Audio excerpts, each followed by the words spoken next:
Bonjour amis voyageurs. Alors dans la dernière vidéo je vous avais laissé en Bosnie, je crois qu'on était au mois de mai et là on est en décembre, j'ai un peu tardé mais allez on va faire la conclusion de la Bosnie, c'est parti.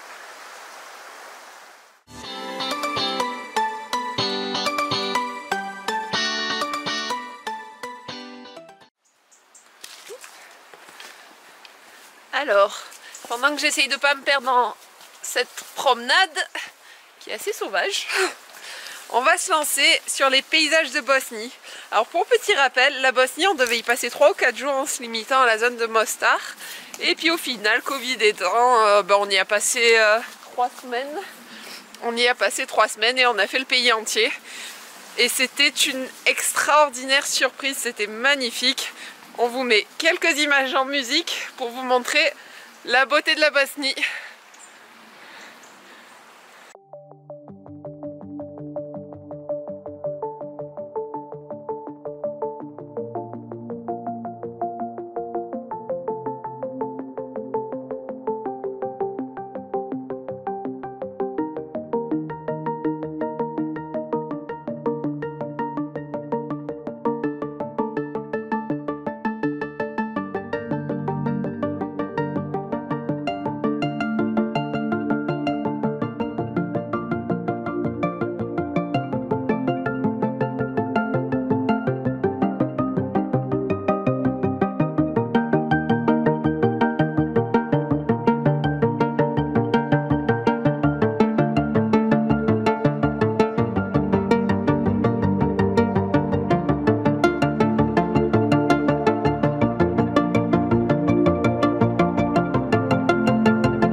On est assez content, on vous a trouvé une promenade en Provence.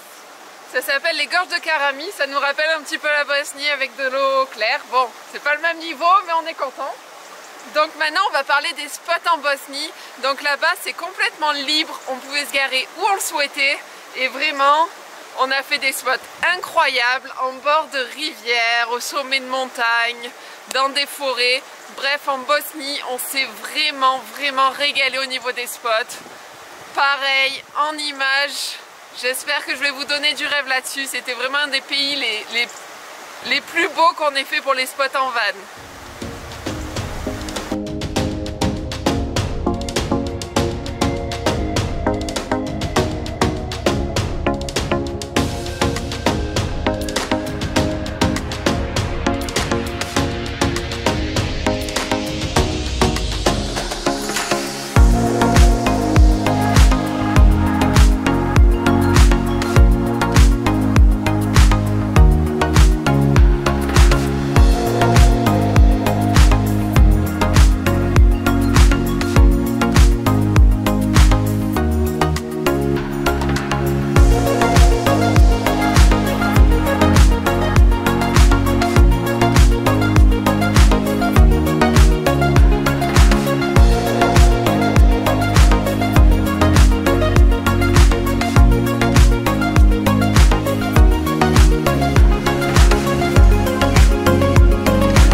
quand le chemin qu'on doit prendre est submergé, et ben, option B.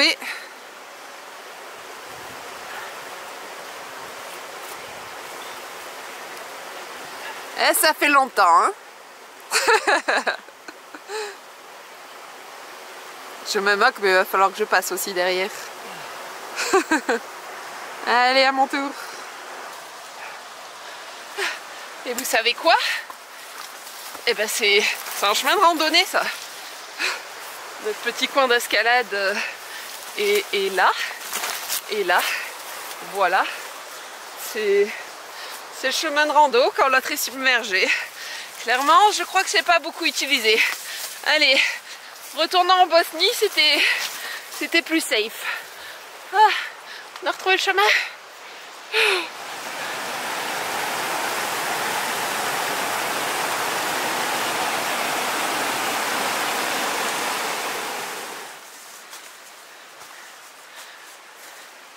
On se fait un petit remake de projet Blair Witch. Bon, il fait jour pour l'instant, ça va. Mais vraiment, je crois qu'on va se perdre. Mais bon, on va retourner en Bosnie encore et on va parler des routes en Bosnie. Donc, à savoir, au niveau des routes, la qualité était relativement bonne. Au niveau des routes, on n'a pas trop eu à se plaindre. Par contre, Junior a eu quelques séquelles parce que c'est extrêmement étroit dans beaucoup d'endroits du pays, surtout les zones montagneuses, ce qui veut dire la plupart du pays. En fait, dès que vous sortez des zones, des vraies routes, là par contre c'est clair que c'est caillouteux, c'est je vais tomber à l'eau, je suis censée passer par là.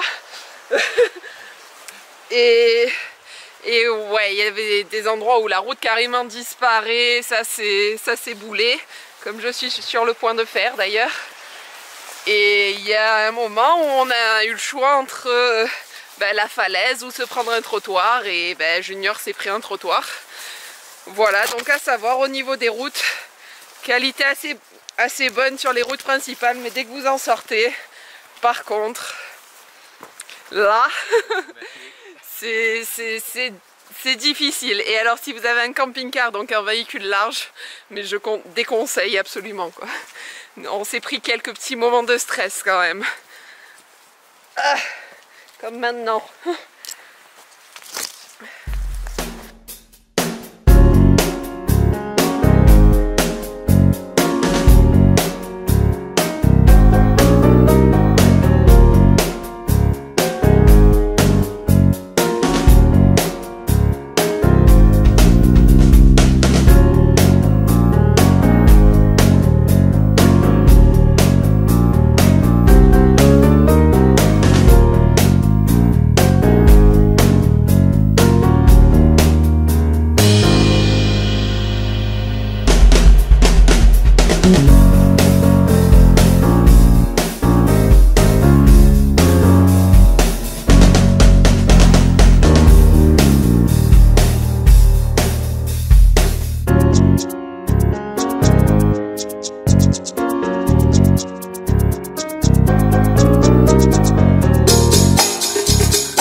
Parce que cette rando balade est vraiment magnifique.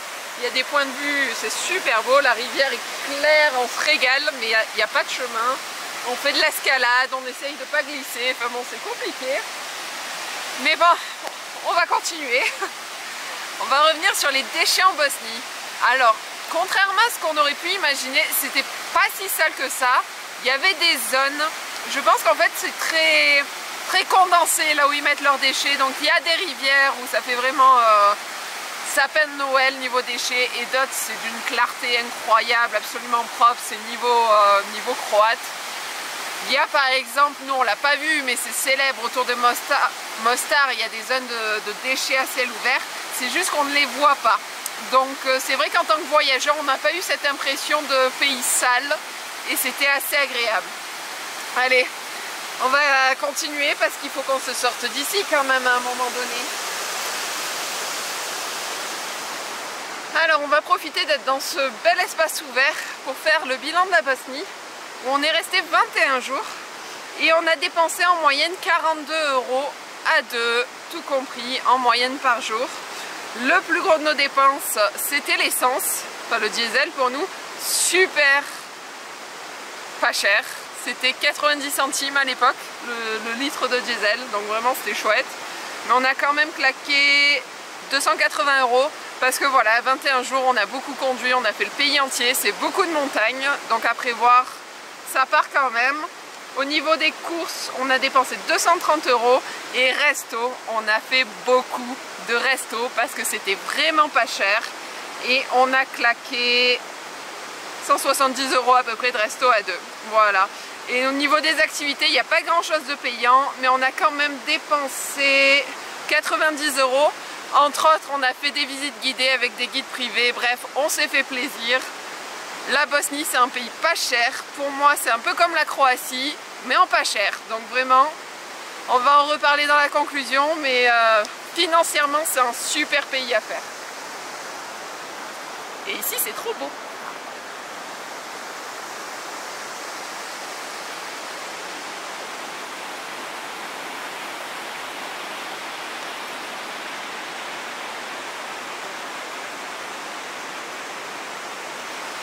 Et donc, juste ici, nous avons fait le pont qui était censé nous permettre de passer de l'autre côté. Route que nous sommes censés prendre. Comment dire? Ben, on va avoir froid, voilà. Je rappelle, nous sommes en décembre, dans une gorge à l'ombre. L'eau va être glaciale, mais il faut qu'on traverse. Alors c'est parti. Allez, on va tomber les chaussures. Bon, je viens de passer. Elle est froide. Elle est très froide. Ouh, tu es tout mouillé. Bon, au moins on est passé et les appareils photo sont secs. Oui. J'espère que le reste du chemin, ça va aller.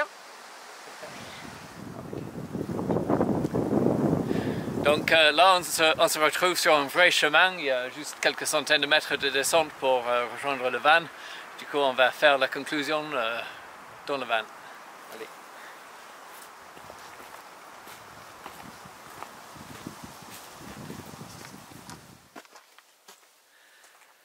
Alors, bien sûr, on a oublié de filmer la conclusion quand on est rentré de la rando. Plusieurs semaines se sont passées. On est le lendemain de Noël. Mais c'est parti, donc nos impressions sur la Bosnie. Donc c'est un pays que je recommande très chaudement à visiter absolument en camping-car. C'est méconnu parmi les Français et tout le monde quasiment. Mais il y a des sites à rivaliser avec tous les autres pays de l'Europe, que ce soit au niveau culturel, historique, naturel. C'est vraiment superbe. Je conseille d'y aller soit au printemps, soit en automne. Je pense que c'est les deux meilleures saisons. Mais oui, franchement, c'est un pays super joli, pas cher, très intéressant, très varié. Oui. Ouais, je pense que tout est dit. Voilà, niveau nature, c'était magnifique.